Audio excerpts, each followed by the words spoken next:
Salut, prieteni! Bun venit la o nouă expediție pentru găsirea comorilor din al doilea război mondial.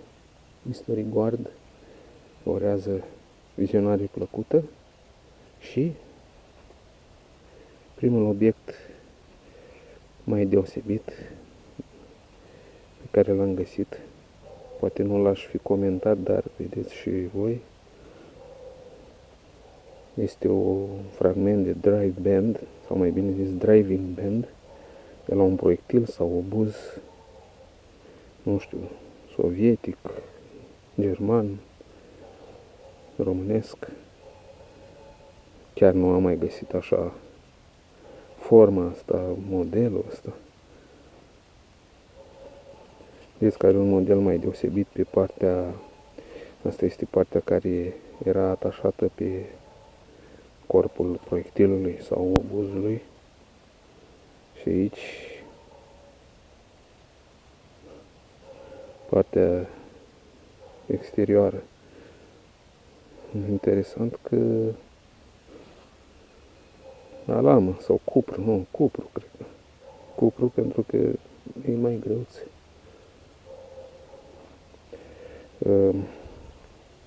Nu știu, nu apare modelul ăla, știți, ca la celelalte fragmente de driving band, cu liniile acelea ușor înclinate, așa, care imprimate, semnele imprimate de ghinturile țevii. Dar cu atât mai interesant. Bineînțeles că apelez la voi dacă recunoașteți acest model de driving band, de la ce proiectil sau obuz provine. Aștept comentariile voastre.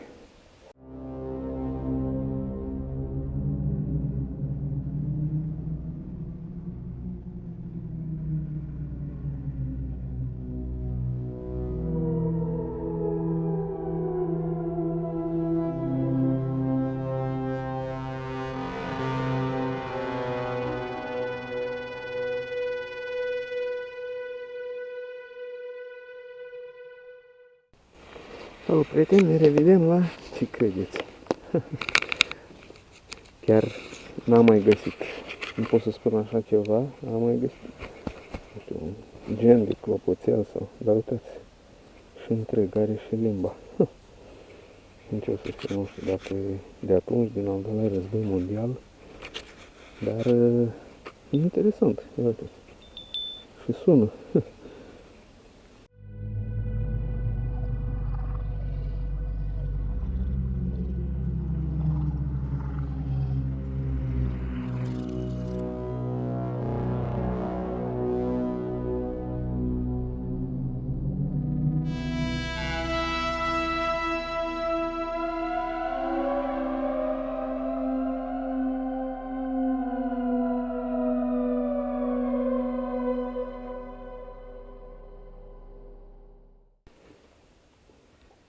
Salut, prieteni! Ne revedem la prima urmă certă a războiului care am găsit-o astăzi.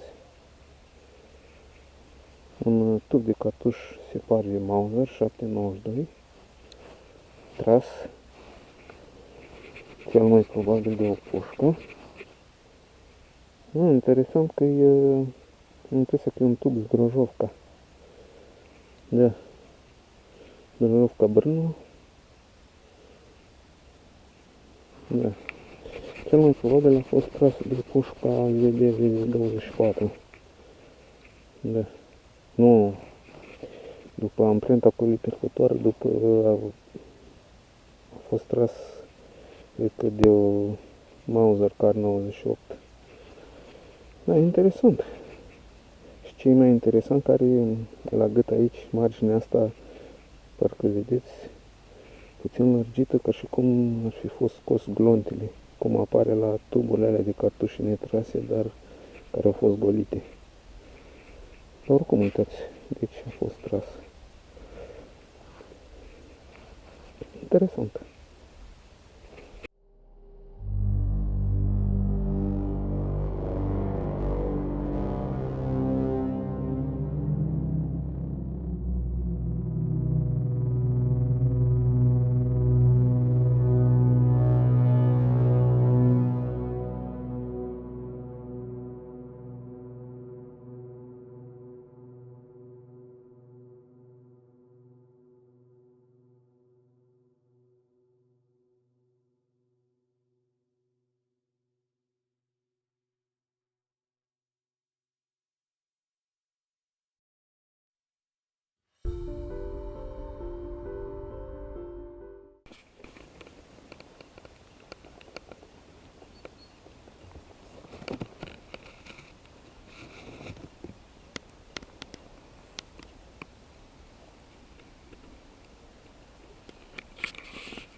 Salut, prieteni!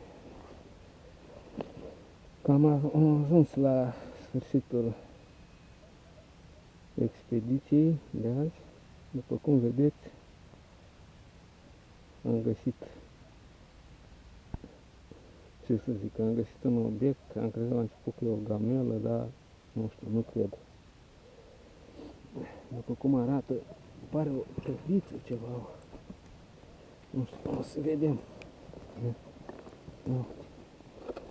Da?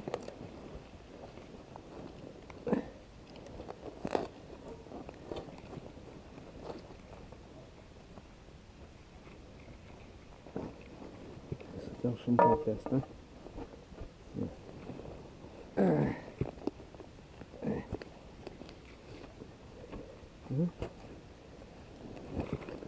Ce zici? Nu. Ia puțin de aici. Nu vreau să stric copățelul ăsta. O să-l tai, să-l scot din rădăcină.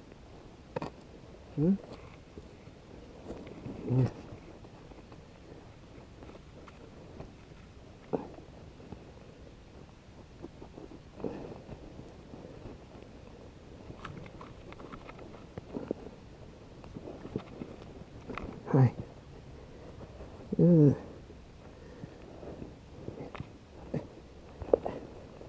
Uite, asta era. Ia uite. Da. Ia uite cum intra rădăcina asta. Uite, poftiți. Felul 1 sau felul 2? Cred că e felul 2 asta. Au. Lăsăm aici să facă pui. Vedeți și voi.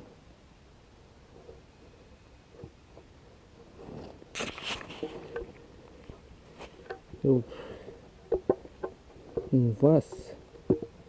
Are un vas militar după urechiușele astea. Nu știu ce să zic.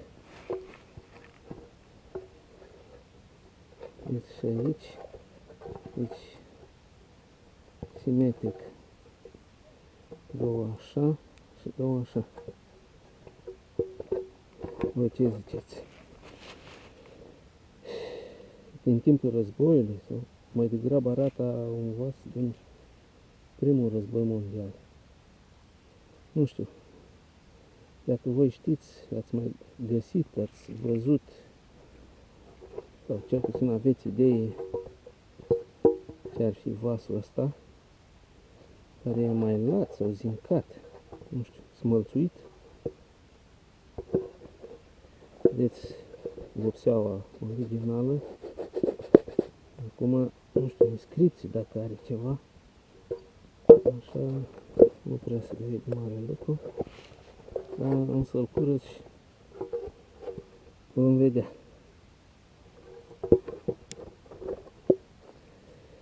Destul de adânc.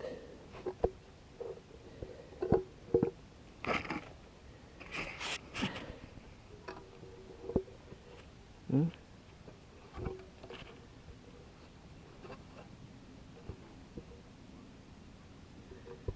știu, nu prea.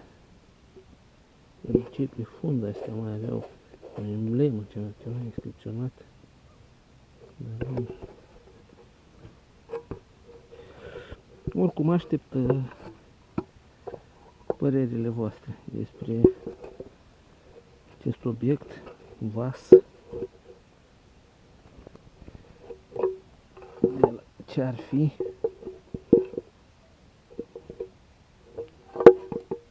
Mai vedem.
Salut, prieteni!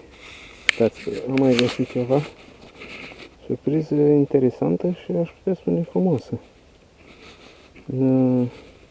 Un tub de cartuș pare sovietic.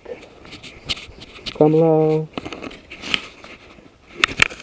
2 metri, 2 metri și ceva și puțin de locul unde am găsit vasul. Ia să vedem.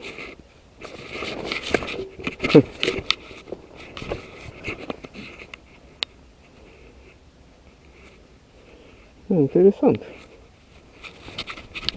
Nu se cunoaște mare lucru. Se pare că nu a fost tras.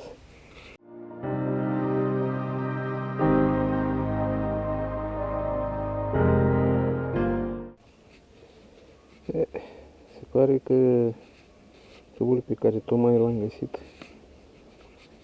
e,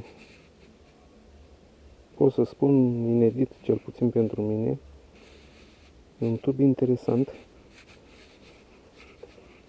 După cum vedeți, deci la 12 o'clock scrie 1931 și 9 o'clock și 3 o'clock. Deci pirotehnia armatei. Foarte interesant. Deci eu așa ceva n-am mai găsit până acum. Deci și jos, la 6 o'clock, 7:62 scrie. Deci, un tub de cartuș 762 fabricat în 1931 la pirotehnia armatei, deci românesc. Foarte interesant. Chiar, deci eu cel puțin n-am mai găsit în asta.